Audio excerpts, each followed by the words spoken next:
Have you ever looked at your dog and just wondered what is actually going on in that head of yours? Well, that's where motivation comes in. It's the engine behind absolutely everything your dog does, from chasing a ball to, completely ignoring a command. So, let's dive in and start decoding what really drives our dog's behavior. Oh, we've all been there, right? You're in the middle of a perfect training session, and all of a sudden, your dog just starts scratching like crazy. Or maybe they start sniffing the ground like they found the most interesting thing in the world. These aren't just random little quirks. Nope, they're actually windows into a super fascinating internal world of competing urges. So here's what we're going to break down. We're going to cover what motivation actually is, how scientists can even measure it, and what happens when all that motivational energy builds up. Then we'll look at how dogs handle internal conflicts, and finally, wrap it all up with why understanding this can literally change your entire relationship with your dog. Okay, so let's start with the absolute basics. What are we really talking about when we use the word motivation? Because believe me, it's a whole lot more than just wanting a treat. Modern ethology, that's the study of animal behavior, gives us a really precise definition. The key words to latch onto here are immediate changes.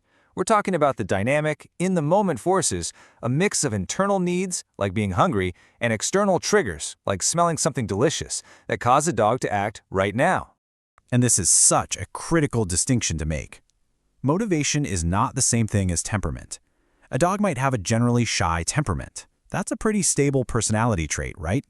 But their motivation to go up to a stranger? Well, that can flip on a dime if that stranger happens to be holding a piece of cheese.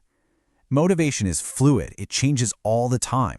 For a long time, we just used these simple labels, like saying a dog has a high prey drive.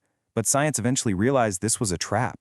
It's called the nominal fallacy, which is just a fancy way of saying that just because you've named something doesn't mean you've explained it. A label like prey drive tells us nothing about the complex mix of brain chemistry, past experiences, and genetics that's actually causing the behavior. And this is where emotions come storming in. You can think of emotions as a dog's built-in evaluation system. It's super primitive, but super effective. Does this feel good? Okay, the brain says, let's do that again. Does this feel scary or bad? The brain says, hard pass, we are avoiding that from now on. Feelings are literally the fuel for action.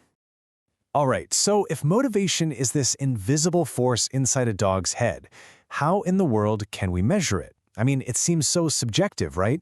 But scientists have actually figured out some pretty clever ways to put a number on just how strong an urge really is. There are three main ways they do it. First, you can measure performance. So how much food will a hungry dog eat? That gives you a pretty good idea. Second, you can look at their general activity level. A dog that's motivated for something tends to get restless. And third, and this one is probably the coolest, is by seeing what kinds of obstacles a dog is willing to overcome to satisfy that need. The bigger the barrier they'll cross, the stronger the motivation. Simple as that. And when you start testing those limits, this really clear hierarchy starts to appear. It's fascinating. Experiments have shown that for a lot of animals, the maternal motivation, that drive to protect their young, is the most powerful of all. After that comes thirst, then hunger, and then the drive to mate. It really gives you a peek into their most basic survival priorities. Now, it's also really important to get that motivation isn't always about one single thing. You can break it down into two types, specific and non-specific. A specific motivation, like hunger, is pretty straightforward. It points the dog toward a clear goal, find food. But that same hunger also creates a non-specific motivation, this general state of restlessness and arousal. And that's why a hungry animal might also be more aggressive. Its whole system is just on high alert. This brings us to one of the most famous ideas in animal behavior. It helps explain what happens when all this motivational energy just builds and builds and builds. So I want you to imagine motivation is like water filling up a cup. What do you think happens when that cup starts to overflow? Well, that's the core idea of what's called the psychohydraulic model. It sounds complicated, but the idea is actually super simple. It suggests that when a dog's need isn't met, whether that's the need to hunt or chew or play, that motivational energy doesn't just go away, it accumulates. The pressure builds and builds, and it starts looking for any way possible to get out. And when that pressure gets too high, one of two things usually happens. You might see a spontaneous action where the behavior just kind of erupts out of nowhere with no obvious trigger. Or the energy gets redirected onto a substitute target. This is the classic explanation for stuff like a dog humping a person's leg or a toy. It's often not sexual at all, it's just a release of pent-up, undirected energy. So what happens when a dog wants to do two completely opposite things at the exact same time? This, my friends, is where behavior gets really, really interesting. Because, let's be honest, our dogs are navigating these internal conflicts all day long. I mean, just think about it. A dog sees a squirrel and its motivation to chase is through the roof. But it also has this learned motivation to listen to its owner screaming, "Leave it." That's a conflict. Or picture a dog that's super hungry, but is also afraid of its handler, who's standing near the food bowl. It's an internal tug of war, and it produces some very specific telltale behaviors. So, learning to recognize the signs of this internal battle is a total game changer. You might see what's called ambivalent behavior, where a dog basically does two things at once, like barking like crazy, but also cowering in fear. Or you might see displacement behavior.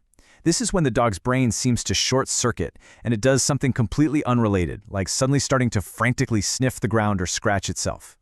And finally, you might just see pure frustration, when a goal is blocked, and that energy just comes out as aimless pacing or sniffing.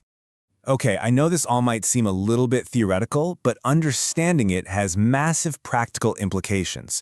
This is exactly how we move from just demanding obedience to actually building a true partnership with our dogs.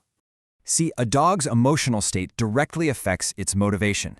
Research has actually shown that dogs who have a pessimistic or anxious outlook are less flexible thinkers. They have way more trouble solving problems. So an anxious dog isn't just being stubborn.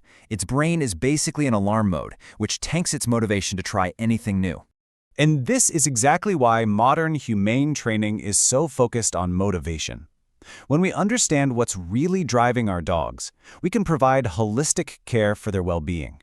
We can work to lower their stress, which in turn helps them to thrive, learn way more effectively, and give us those stable, reliable performances we're all looking for. In the end, it all comes down to this one powerful idea.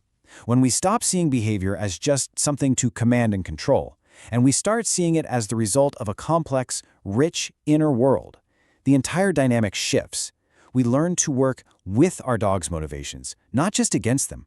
And that is how you transform a relationship built on obedience into one built on real, genuine partnership.